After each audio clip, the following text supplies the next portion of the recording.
Hey guys, Kyle here with the Mortgage Celebrities Studio. I'm here with Mike Evans from Choice Realty Group. So we brought Mike in because I had Kelly and John, and then I was introduced to you. Yep. And your background kind of fascinated me. And immediately when I started talking to you, your voice is captivating. So, but yeah, My secret weapon.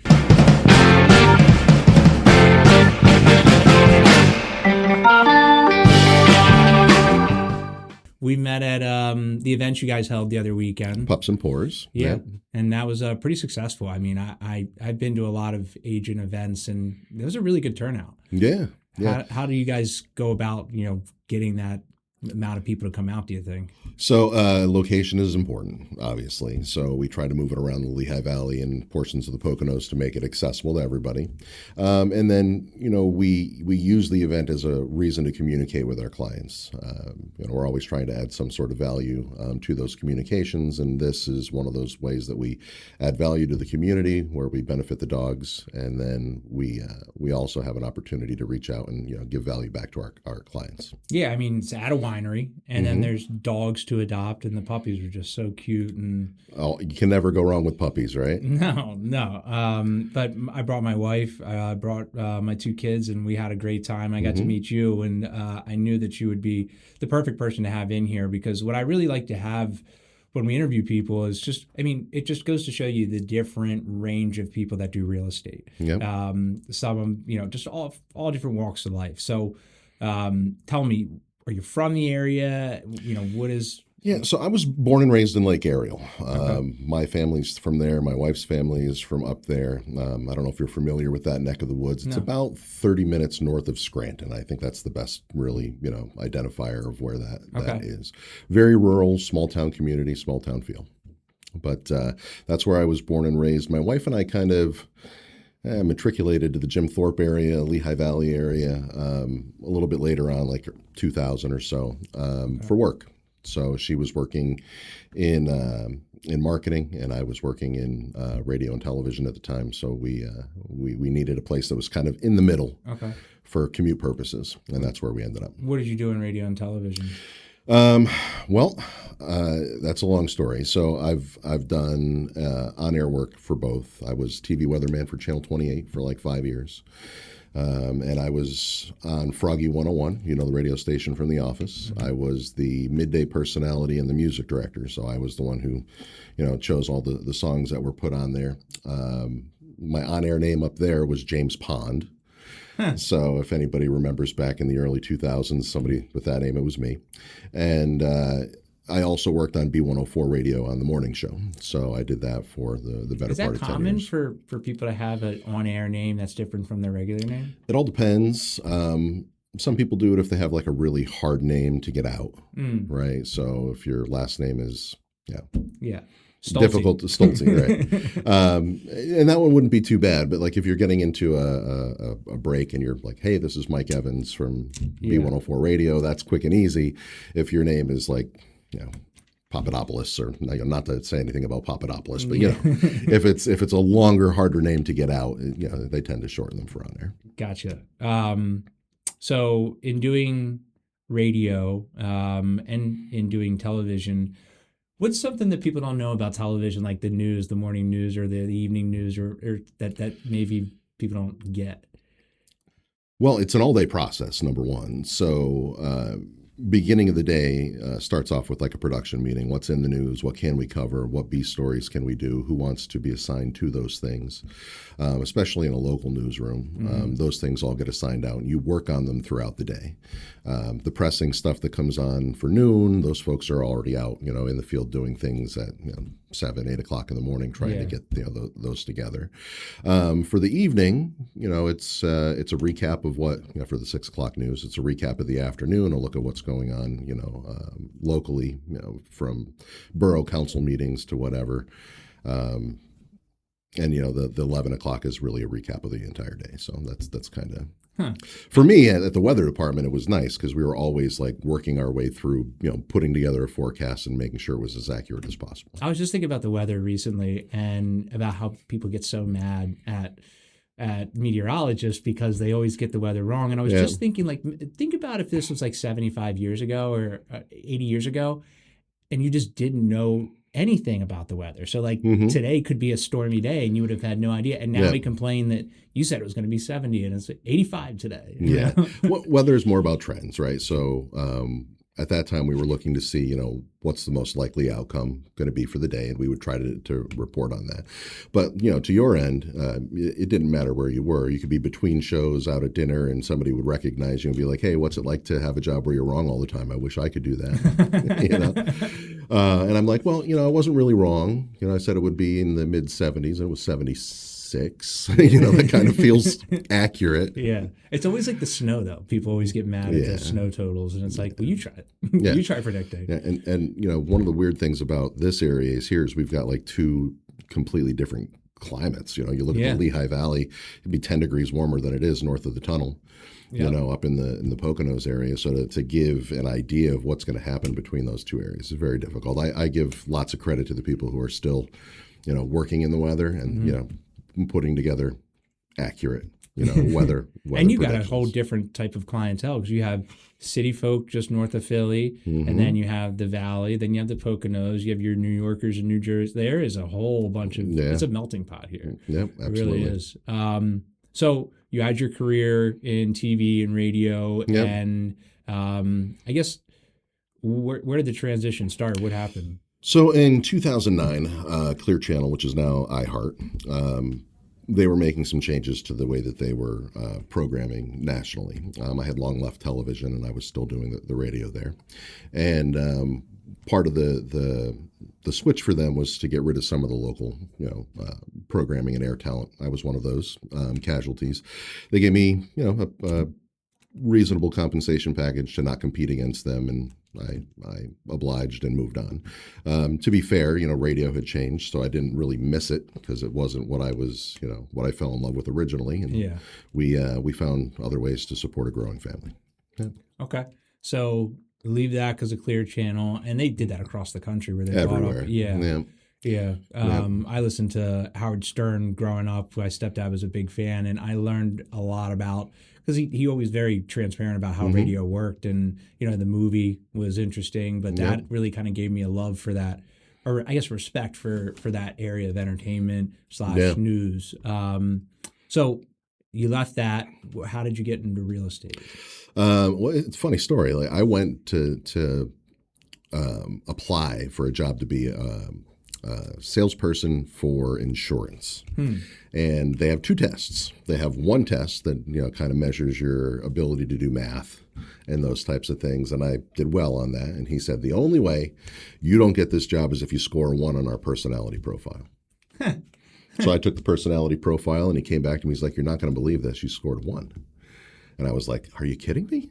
And he's like, no. He's like, you're just not a good fit. We're going to have to pass. So from then, it became like I can do this, and I'm going to show you I can do this.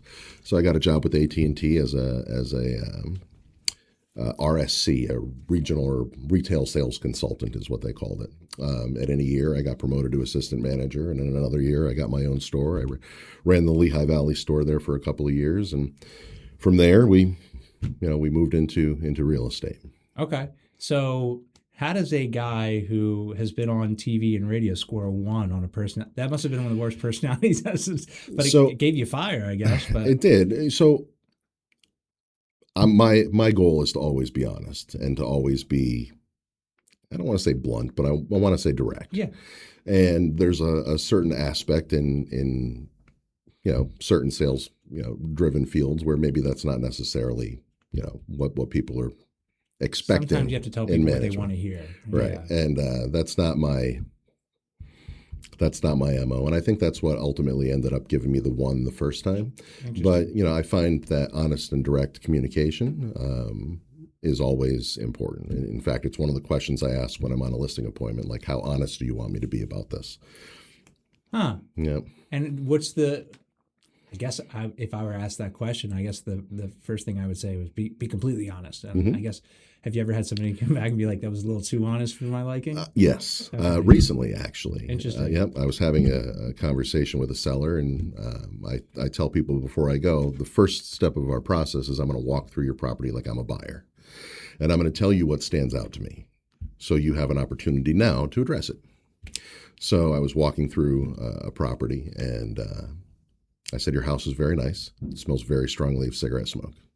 Here's my recommendation." Yeah. And she was not happy with that assessment. Well, I mean, as a former smoker, when you do smell even the faintest smell of Hmm. it, it is very noticeable. But when you smoke, not very noticeable. You think you're like Yeah. getting away with it. Yeah. You're And, not. it's one of those things, like a lot of people don't realize this, but when you think about your childhood and you think about memories, the things that stick most with you are the smells, Hmm. right? So if you grew up in a home with a parent who was a smoker and you're not a smoker, you may remember that as being a really rough thing, Yeah. especially if one of those parents had, a health issue because of it. So it turns those people off as soon as they walk in. 100%. Right. So I try to be like, listen, if you're doing an open house, like bake cookies, do something that sparks a kid's memory, somebody's brain that like, hey, I remember this smell. I love chocolate chip cookies or something like Yeah. that. Yeah, I worked with an agent in Maryland. She did that for every open house. Yeah. Cookies. She would go to the Oh, store, buy the sleeve, and then just the easy ones. And then I don't even know if she ever took them out of the oven, yeah. but she. Smells are so strong as Yeah. far as, memory and influence. I mean, for real. So I think that's. I mean, I never really thought about the listing side of things because I don't really get to talk to Hmm. agents about the listing side too much because I'm on the other side as the mortgage guy. Yeah. But I love the honesty part of it. So you switch to real estate, you get involved. Um, you are part of the Choice Realty Group, which Hmm. it's not the Kelly Houston team, as she even said on here. She's like, I want everybody to have this ownership, and I never even thought about that why she named it that, and I think that's a really cool idea and like the whole reason behind it. But what I'm fascinated by is I see a lot of agents going at this alone, and I see a lot of agents that are on teams, but maybe aren't you know not as invested in that team, or maybe the team lead is not giving the investment into the knowledge and the education as they should be. And what I've noticed from the outside looking in is Kelly seems to do a lot of that. I know you guys have regular calls and meetings. Hmm. So what I kind of want to find out from you is how has life changed under like a team aspect, especially someone like her versus So when I first got into real estate, it's been 7+ years now. My goal was to get in with a team. I like the training aspect. I like the knowledge aspect, and that's kind of how I ended up. It wasn't Kelly's team originally, but that's kind of how I ended up. Where we were. And I stay for the same reason, knowledge, support, being around like-minded people, having an accountability structure in place. You can only self-motivate so much. yeah. And to have somebody there who's like, hey, I see this potential, how do we meet it? Is super important. As a new agent starting out, finding somebody who's going to give you that support, even if ultimately your decision is to go it alone, I would say always start with a team because there's so much that you learn on the job versus in the books and taking the test, that having that person who has knowledge, who's been in the business, having a team that you can bounce ideas and information off from is huge. Yeah, I think the books and the test thing, that's all like the legal side of it. And you're like, well, I Hmm. have to be sure not to say this and not to talk about schools and not to, you know what I mean? And Yeah. then the actual team aspect is the real world scenarios in which, hey, I have this listing appointment where the person smokes in their house. What do I do? How do we make this better? And Yep. bouncing that off. And I find that true here.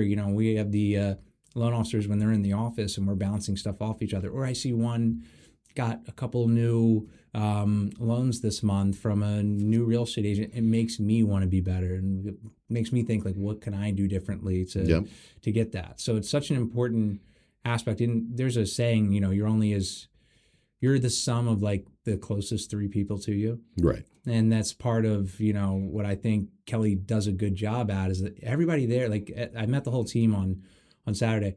Everybody was so nice, or a Yep. couple Sundays ago, I should say. But so what are some of the things you guys do as a team that really drives your performance if you had to like pick out a few? Yeah, I mean, we have our morning calls. We communicate every weekday, Monday through Friday, just briefly to discuss productivity from the day before. Okay. We have our team meetings first Tuesday available of the month, and then we have trainings every Thursday. We're also always there for each other. Right. So if Kelly's not available to answer a question, one of the other agents may call me, or if somebody's got a tricky situation or they need like a crawl space specialist in a certain particular part of our area here in the valley, they'll say, hey, does anybody have an agent that they work with? In addition to keeping those kind of in a central file to be able to just kind of share experiences that way, Okay. has been helpful. When you said you guys have a phone call to talk about productivity from the day before, Mm-hmm. I mean, real estate is a monthly kind of based business. Obviously, there's activities that you can do to draw out those monthly and those yearly outcomes that you want. Yep. But what productivity are you measuring on a daily basis? Well, it's a focus on the process. All right. If you focus on the process, the outcome follows. Yeah. Right. So, what we talk about every morning is short and brief. It's a summary of calls, contacts, and appointments. Yeah. We run through the whole team in under 15 minutes, and sometimes we get sidetracked a little bit. Sure. If somebody's tried out a good restaurant or something, over the weekend, and they start talking about it, we'll all kind of get sidetracked. But the goal is to be done as quickly as possible so we can resume with the things that ultimately, get us towards the end goal of getting in front of clients. And so every person during that call gets a moment to share their numbers from the day before. Mm-hmm. And that's accountability, because if Mike calls 50 people the day before and, Yeah. Kelly calls 12, that's just like, what were you doing yesterday? Yeah. Yeah, I like that accountability piece. And I mean, we all run off of data and numbers, and like usually the people doing the most end up doing the most with as far as, Right. buyers and sellers. You kind of make your own luck in that way. Right. So if you were to start over, you just got your real estate license, or let's just say, that Kelly's team wasn't there. What do you think you would tell your younger self that just started in real estate to maybe advance your career a few more years right off the bat? Wow. If I was just going to tell my younger self as an individual agent, Yeah. it would be control your mornings, right? So if you control the morning and do all the things you need to do in the morning, it frees up your afternoon for appointments and things like that. Be focused, stay on task, and own your morning. So what does controlling your morning look like for Mike? Everything is time blocked. It's in my phone, set with alarms. Basically, get up at this time, feed the dog, have my cup of coffee, be ready to start my calls for, whatever client list I plan on calling for that day, and then call for a certain period of time. Do I always follow it? No. Do I notice when I don't? Yeah. Yeah. And you beat yourself up for it, I'm sure. You do a little bit. I could have done that better. I don't have any appointments for tomorrow. Well, this is why. Yeah. So really being disciplined with that time blocking in the morning, and owning your morning. Is that something you learned over time, or did somebody teach you that? So it is actually like a theme for our team. Okay. To own the morning. So, do I want to say it was anything we came up with? It's not rocket science. Yeah. It's not like, we were in this laboratory somewhere and we came up with this perfect idea. It just, it is the reality of the business. If you're not disciplined when you need to be disciplined, it doesn't matter what else you do. We talk about it all the time here, doing the things that take zero talent. Yep. Showing up on time, go to our closings. You guys always go to closings as a real estate agent, but mortgage guys, not often. Not, yeah. And so we go to every single closing, taking our closing pictures, but like doing the bare minimum that takes zero talent. Like that's the stuff that you need to be doing. And it does take discipline, because it's an everyday task, and there's 365 days a year. And like, the results just don't come after 1 year, No, and you have to do it again the next year and the next year and it the is the next week. least fun part of the job is the morning routine. Yeah. It has nothing to do with meeting people. It has it picking up the phone and getting rejection after rejection after rejection. Getting good with rejection Yeah. ultimately leads you to having some wins. But man, it can be tough, especially for a young new agent, like to be like, I'm just not getting anything. Yeah. I can only imagine an agent coming into today's world. There's HGTV shows and all these things that make flipping houses and other stuff look so glamorous. Hmm. But the behind the scenes work that gets done for people who are successful. And when I talk about success in real estate, you're talking about people who sell more than one house a year, really, because the Right. average agent is what, one house a year, right? Yeah, I think So, it's like 3 to 6. oh, is it? Yeah. That's my fault. Yeah. But I think of all the agents who are licensed that don't necessarily Part practice. Yeah. time. Yeah. But there's some really good part-time agents out there that I've Hmm. worked with recently that, I if you would ask me a couple years ago, I'd be like, always work with a full-time agent. But now it's like, there are some people who are committed that Yeah. maybe should become full-time agents. Yeah. Um, well, if I'd like to talk more about some of the experiences that you've had as far as like Yeah. the real estate goes. Is there anything recently, any difficult clients, any challenging clients, or any unique clients that you've had? So for me, every transaction is different, Mm. right? And I try to treat them kind of like a math problem. We know that there's something that's going to be on the right hand side of that equal sign. How do we get there? Hmm. Right. So whether it's negotiating inspections or difficult situations with mortgages, all those things, pop up. Most recent transaction, we just closed on this one yesterday. The seller had a mortgage that he had taken out years ago, and they redid another mortgage and they closed that one out, but wasn't closed out properly at the courthouse. And the company that had issued the mortgage had since gone out of business. So that comes up literally like 3 days prior to closing. So how do you get around that? My biggest thing is it takes a cool hand to guide a process. Yeah. Right. So you can't be like panicky and oh, this is terrible, right? Yeah. So you got to keep level headed and work your way through the process until you get to the correct side of the equal sign. Yeah. And that's what we did. It took us an extra 2 weeks, but we got everything figured out to everybody's agreement, and we moved forward. I think a big part of the real estate process too is like your team. I'm not talking about like Kelly team, but like the team that you build around yourself, the home Oh, inspector, absolutely. the mortgage person. And there's too often where like I see, let's just say you get a client and they're already pre-approved through so and so online lender or whatever, and you don't say, hey, that's great, but there's a good local lender that I work with, or they come, oh, my brother's used to be a contractor, I'm going to use him for the home inspection. You have to have the, like you said, directness to be able to be like, you shouldn't.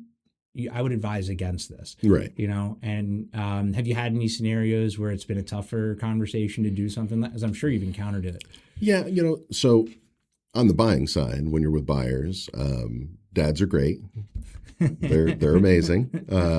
But sometimes Sounds like a disclaimer. Sometimes I'm a dad, but sometimes you want to leave the person who thinks they have their best interest in mind for you at home when the Yes. inspection's going on. Let the inspector do his thing, and if you want to review the inspection report with your agent and your dad, that's great. But don't bring him to the inspection. It ends up causing usually some issues. Dad sees things that may or may not actually be a problem. Yeah, and I've seen that a lot. And we get that on the mortgage side too, whereas, dad comes in and says, well, when I got my mortgage, it was this interest rate. And I was like, well, it's a little bit different. It's a different loan, different credit score, different everything. And, you really have to listen, because a lot of family is in the ear of the person buying the house. Yeah. Or even listing the house. There's a lot of input from outside subjects, but there's a reason they hire you and me, and Right. it's to trust in that we know what we're doing. Yeah, you hire an expert because they are. Yes. Yeah. Well, great. I really enjoyed chatting with you. I'd love to do this again. And maybe Absolutely. we can dive into like an educational topic to talk, more about maybe the listing side of things, because I find that more fascinating since it's not something I'm involved in. I Absolutely. get involved in the buyer side, but more experiences that you've had with the listing side would be more, that'd be interesting for me to find out. So where can people find you? Yeah. Yeah, so I have a couple of different social media sites. Obviously, you can visit my Michael.Choice Realty on Instagram. I also do a home improvement section on there, Pocono DIY on You do? Instagram. I do, which is not really home improvement. It's just tips and tricks to save people money so they don't have to call a contractor. Like what's an example? Well, of our that? most recent one was small patchwork on drywall. So using a sponge instead of sandpaper to avoid the mess. Like a wet sponge. A wet sponge. Yeah. Huh. So that's on the Pocono DIY page for my Instagram account, and I have a YouTube page. There's like 60 videos up there, as well. So Is that more like a passion project? It's like because radio, and I mean, what else do you do, Mike? I mean, yeah. So it is part of how I stay connected to that past. I enjoy the on screen and the talking and communicating to people, and nothing's gone super viral yet, but a couple thousand views here and there makes you feel good. Well, it's also like right in your wheelhouse of real estate. So past clients can go and see some of the things. I literally just had to do drywall, and I did a terrible job of it. So I might go watch the video and redo what you did. But there's dust everywhere still. So Instagram, YouTube.